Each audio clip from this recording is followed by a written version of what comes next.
Hello, lovelies. Esther here. I am on call at the hospital. I'm sitting here with my little demon box, ready to respond if I'm needed. But in the meantime, why not do some tarot? So I'm sitting in a hospital conference room. The lighting is just beautiful. I look so glowy, don't I? Oh, you guys. Here I am, though, and I've got a whole bunch of cards with me.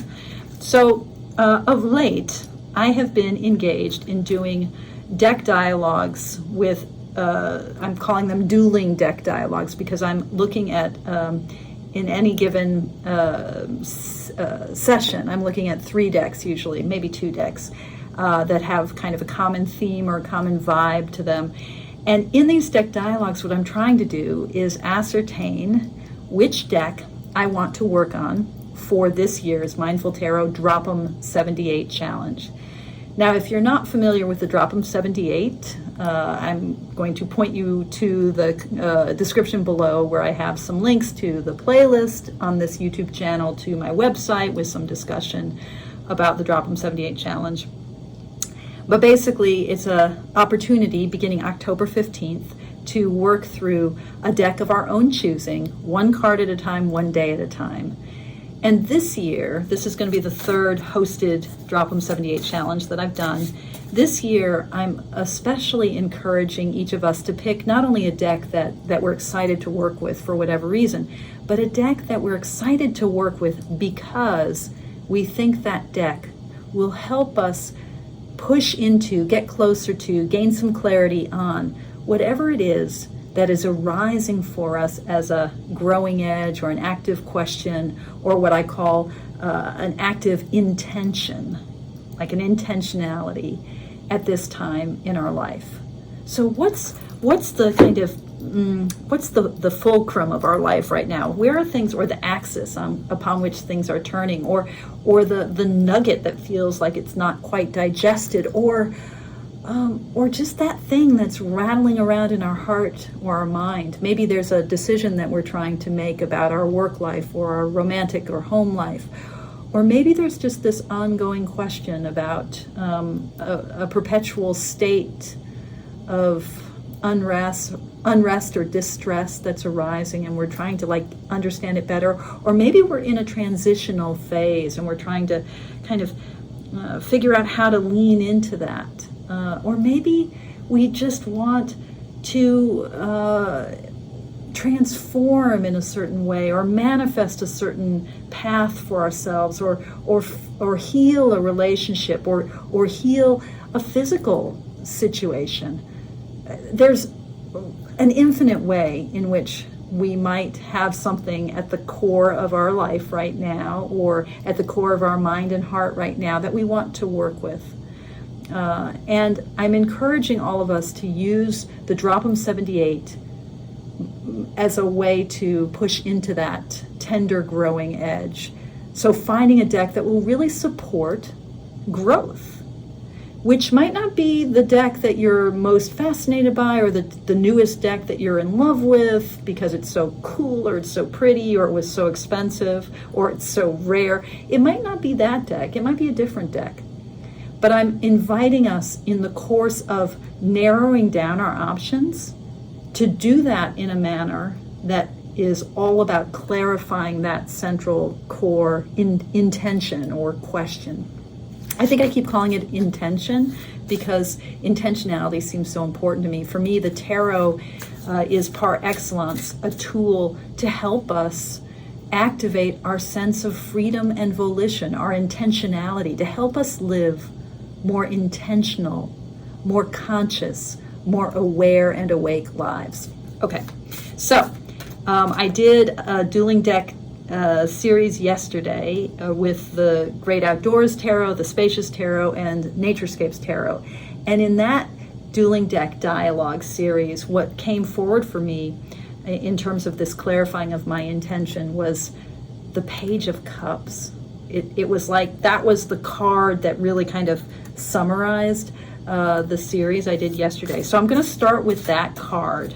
And this is the process that I'm using right now, is to have a card that is my significator card and to use that in my dialogues with the decks that I'm working with. So when the Page of Cups came forward, it also brought with it the desire to work with a specific deck tonight. And that deck is Maggie Stiefvater's Raven's Prophecy Tarot. A deck that I've loved for a long time. The artwork is so, it just really speaks to me. First of all, I love the color orange because, well, you know, I'm a fire person.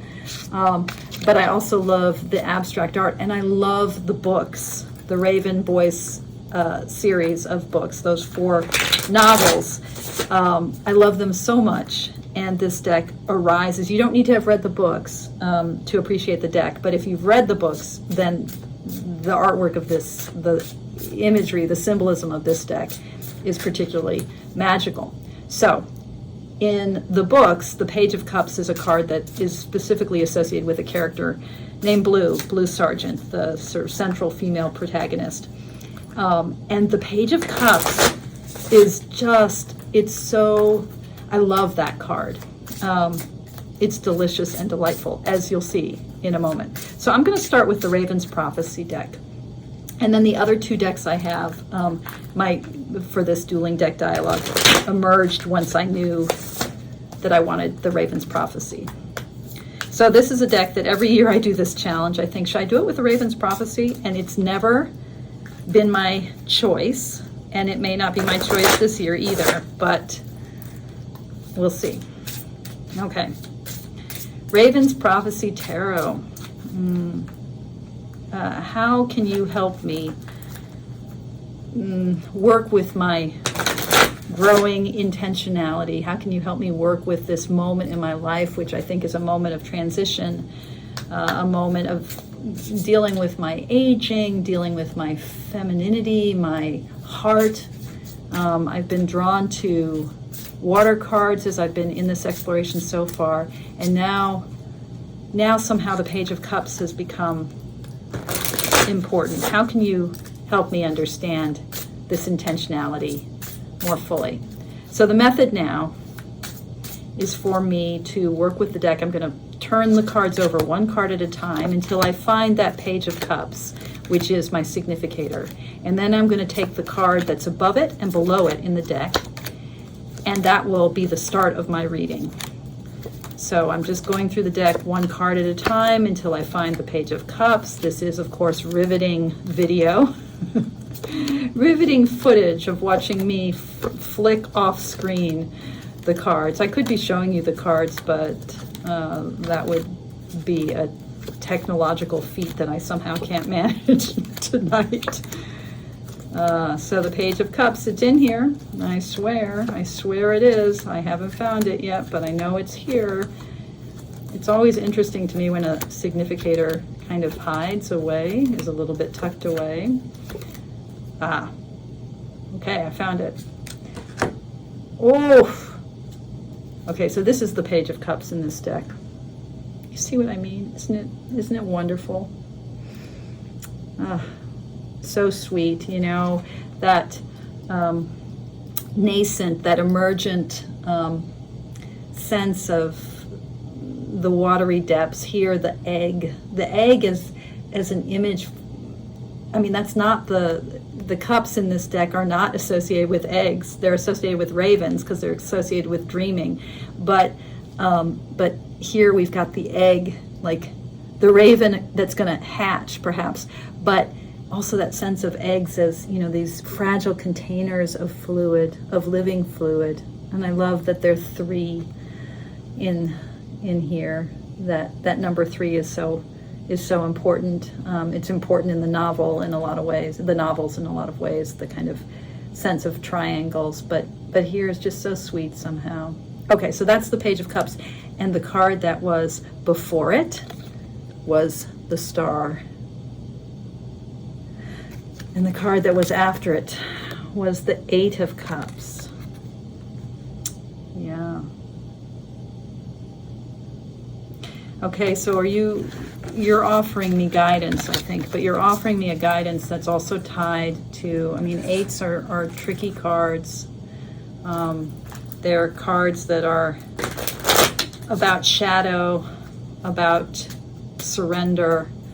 They're cards that are about leaving behind and sacrifice, and they're cards that are also about commitment. So the Eight of Cups, that being willing to let go and to move on, and that sense of spiritual path and spiritual growth, the path of the renunciate. So are you saying, Raven's prophecy, that you're going to help me, you're going to guide me, my star, my beacon, in this dark night of the soul? That might be where I am. Is that what you're saying?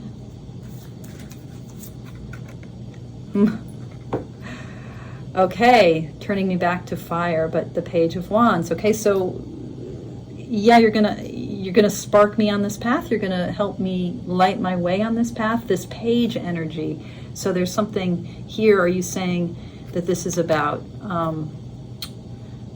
beginnings? That there's something here that's, I'm thinking of this time in my life as being about aging and grappling with what it means to be turning, that the 50s, right? I was saying this in another video, the 50s, this decade that's so much about a turning and a letting go, but moving on. But I'm getting this page energy. So are you saying that you're going to help me find some bright new spark? Is that what you're saying? Huh. Okay. And help me find my home in that? Four of Wands. Help me build my home? Is that what you're saying? Whoa. Okay, King of Wands. Wow. Okay. Okay, I'm going to stop here.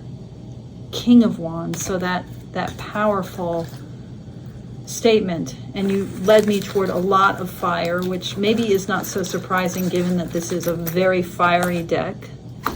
I'm going to turn toward a really different Ravens deck now, and this is, I haven't worked with this at all. I haven't even flipped through it one card at a time. It just arrived about a week or two ago. The Raven's Dream Tarot, MJ Culinane's newest deck. So many of you know the Crow Tarot, which is a great deck, and she does great sort of digital collage type decks. And I like her self-published decks. I like the cardstock that she uses. The decks tend to be slightly larger format, but they're still really bendy. Great new tarot smell. And I've just looked at these cards enough to know that I really like this deck, but I'm not sure I love this deck. This is the back. So the kind of concept behind it. Welcome to the Raven's Dream, a portal into a shadowy world of symbolism and self-discovery. The Raven, as your guiding spirit, weaves a narrative that is as rich and complex as the night sky, drawing on ancient myths, timeless archetypes, and the wisdom of nature. Within the guidebook, you will find a story that relates to each card and the Raven's Dream, as well as the general Rider-Waite-Smith messaging. That's sort of like what she did with her For Hexa Tarot, the Swedish fairies tarot that she did, where you have this feeling that there's a story. I mean, there is a kind of story that's unfolding. So here, that invocation of, it's very watery, right? The world of dream. Which, interesting, the Raven's Prophecy deck, even though ravens are dreamy, that deck, Maggie Stiefvater's deck, is so fiery, but I think this one is going to be much more watery. And ravens function differently, I think, for MJ Cullinane. Ravens, crows, the whole corvid universe. Okay, so now we're going to look again for the Page of Cups in this deck. This deck is really fun to shuffle, by the way. And that matters. Why does that matter so much, people? Does that matter to you? Let me know in the comments below if you find yourself choosing decks as much for, or almost as much for, their feel as for their artwork. When the two come together, well, that's pretty magical. Okay, one card at a time. Three of Cups, King of Cups, Seven of Wands, Justice. I feel like I want to show these as Knight of Cups. I'm going to show them because I haven't There's the Page of Cups. Oh, goodness. Okay. So, the Four of Cups and Strength. And here's the Page of Cups. Wow. I love that there's a fox in this. Foxes are, if I have a spirit animal, it's the fox. Okay. So, interestingly, I got the Four of Cups in yesterday's reading too. Let's just see if there's something we need to know here about the Four of Cups. In its slumber, the raven found itself in solitude on the edge of a tranquil pond. The isolation was not a cause for distress. Instead, it was a state the raven relished. An accidental glance at the pond revealed its mirror image, and the raven was instantly captivated. That idea of the Four of Cups as having mirror images, that's also something in Maggie Stiefvater's deck, actually. It was so deeply engrossed in its reflection that it overlooked a morning glory vine entangling its leg. Despite the encroaching vine, the raven remained unmoved and uninterested in everything but its mirrored self. The vine continued to grow, tethering the raven closer to the earth. All the while, unnoticed by the raven, a magnificent rose bloomed at its back, adding beauty to the scene that the captivated bird ignored. The vine grew unabated, enveloping the raven more and more, drawing it closer to the ground. Yet the raven remained oblivious, fixated slowly on its reflection. Finally, the raven awoke, startled. Stretching its wings wide, it relished the freedom of movement. So, so then she just goes on to talk about the Waite-Smith meaning and offering some further thoughts. So this kind of being caught up in the inner promptings and the inner dissatisfaction, missing the beauty that's around us, captivated perhaps by what we cannot have, by what we do not own, by what we cannot possess or master. So that Narcissus moment of looking at the reflection and yearning when there's nonetheless freedom all around us and strength, right? So are you saying to me, Raven's Dream Tarot, are you saying that you are going to endeavor to help me work with my own dissatisfaction, with my own self-entrapment? Help me see the ways in which I'm dwelling on loss, dwelling on yearning, like in this yearning state, and helping me find like the strength, that vulnerable power that the Strength card so symbolizes. Is that helping me find strength in my Four of Cups dilemma? Is that what you're suggesting? Eight of Cups. Holy cow, literally. Okay. So you too, this is really about a spiritual journey, isn't it? There's a journey here. I'm not going to read. That feels too clear given where I just was in the last deck. I'm not going to try to read the guidebook. Tell me more. The Sun. Wow. Okay, so you want to help me move toward clarity, and this is a spiritual journey. Damn. How is it, deck, that you're going to help me move toward clarity? And I ask this because I'm not sure that You're the One is so watery, so dreamy, and so, I keep feeling like my fire is at stake here, and the Strength card does bring forth fire, but why you, deck? Why would you be the deck to work with, Raven's Dream? Why you?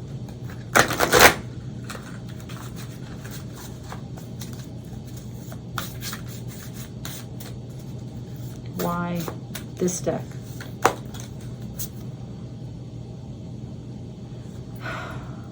Yeah, okay, Ten of Pentacles, because you want to bring me to plenty and fruition and kind of the abundance of my human legacy. Is that, I always think of the Pentacles as being somewhat about legacy, but in its dream, the raven recovered an impressively large pine cone, a potential seed for a future shelter that could be a haven for generations. So that sense of legacy. The bird ferried this treasure to an optimal location, which it discerned would be most conducive to growth. With diligent work and anticipation of prosperous future, the raven set about its task, confident that its investment of time and effort would reap substantial reward in due course. So you're saying you're going to help me sort of planting for, like, this isn't just my personal journey. This is also about something about legacy, like what I'm going to build, what I'm able to build through this journey. Is that Ace of Cups? But it comes back to the heart. Okay, it comes back to the heart. There's the heart again, which we saw in the Strength card, actually. So it comes back to the heart.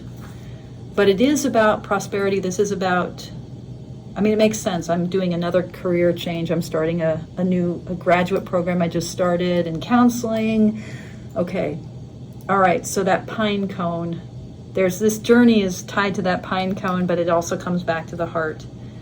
Holy cow. I didn't think I wanted this deck to be a serious contender, but it sort of is now.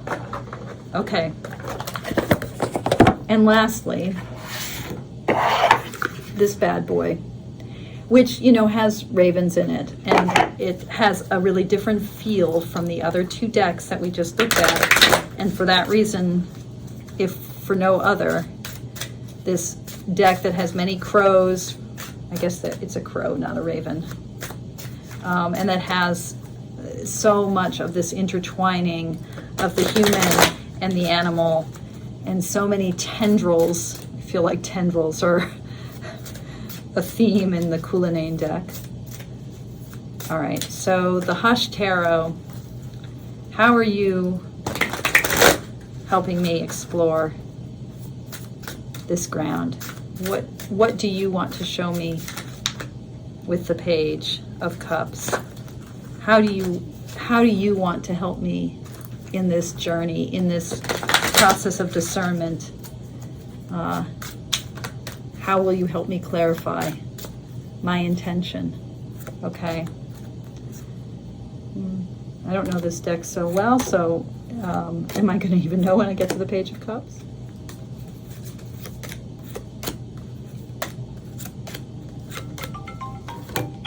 I'm back, and I kind of lost my place in, I had a call, but I kind of lost my place in the Hush Tarot, so I'm just going to go through it one more time, looking for the Page of Cups, which was at the top of the deck, which might have meant it was at the bottom of the deck. Anyway, it doesn't really matter. It is what it is. This is the Page of Cups. Wow. That's pretty amazing looking. Okay, so the card that was before it was the King of Cups, and the card that's after it is the Sun. Ooh, another Sun card. Okay, so a slightly different vision of mastery than what we've seen in the other two decks. Are you saying you're going to help me in this transition, in this moment of my life, whatever it is, whatever I'm growing into, kind of activate that? Cow people, let me finish this reading before my phone rings again. Oh, here's where we were. We had the Page of Cups, right?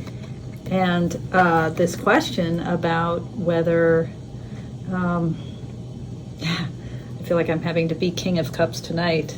A lot of spiritual care happening, and yeah, I got to hold that cup. It's spurting out. Oh my goodness. What, yeah, goodness. Okay, so there you go. Oh, Hush Tarot. Let me just see if there's anything I need to know about the King of Cups in this deck.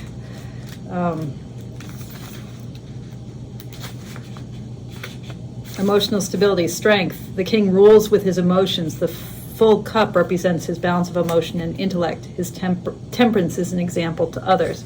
Okay, so you want to teach me how to be the King of Cups? Is that what you're saying? Is that where the sun, that eye of the sun, is taking us? Let's see. Hush Tarot. Whew. In this evening of needing to kingly cupify here at the hospital. How are you going to help me, Hush Tarot? I feel like I want to shuffle one last time and pull one last card and then call it a night. Not a night with a K. I don't need any nights. I don't need any more action. Call it a night. Five of Swords. Oh, come on. I don't understand. Conflict? Conflict. What's the conflict here? Selfishness. Your winnings are many, but they come choked with the weeds of tension and hostility. While there are blooms, there is also the invasive nature. Or is that Five of Wands? Hold on. That might be the Five of Wands.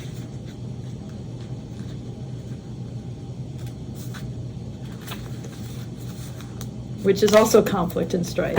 Not cruelty, though.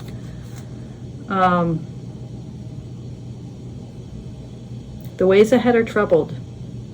Differences in opinions are becoming stumbling blocks. This is a time for change. Through discussion and open-mindedness, problems can be worked out. The snake is a symbol for transformation and life changes. Okay, so you're pointing to, you're pointing to the conflict. Maybe one of the reasons that I need some help in this time of transition. But how are you going to help me? We were in a nice place with that King of Cups. I was like, okay, now things are a little less stable. Okay, Seven of Wands. This is the Bodhisattva card. For me, the card that is about a kind of heroic effort. Let's see what Mr. Hush has to say.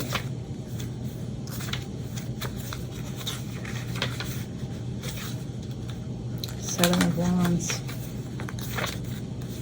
Challenge, competition, stand your ground in the face of opposition. Challenges and obstacles are inevitable. You have made it this far. Hold tight to your course. The sky is wide open. Strong self-confidence is needed. So really inhabiting this courageous space, but recognizing that there might be some heat. There might be some heat. Okay, so I feel a little scattered because I have been scattered, and I'm not sure what needs to be my card for my next set of readings. Is it the Seven of Wands? I'm going to ask the Hush Tarot. Is it the Seven of Wands? And we've got the Two of Wands here. So yes, I think needing guidance and direction vis-a-vis this fire energy. Yeah. Okay. Seven of Wands is going to be what I start with in my next set of readings. Holy cow, people. Holy cow. Yeah. All right. Thanks for being along for the ride. And as always, thank you for your practice. Toodles.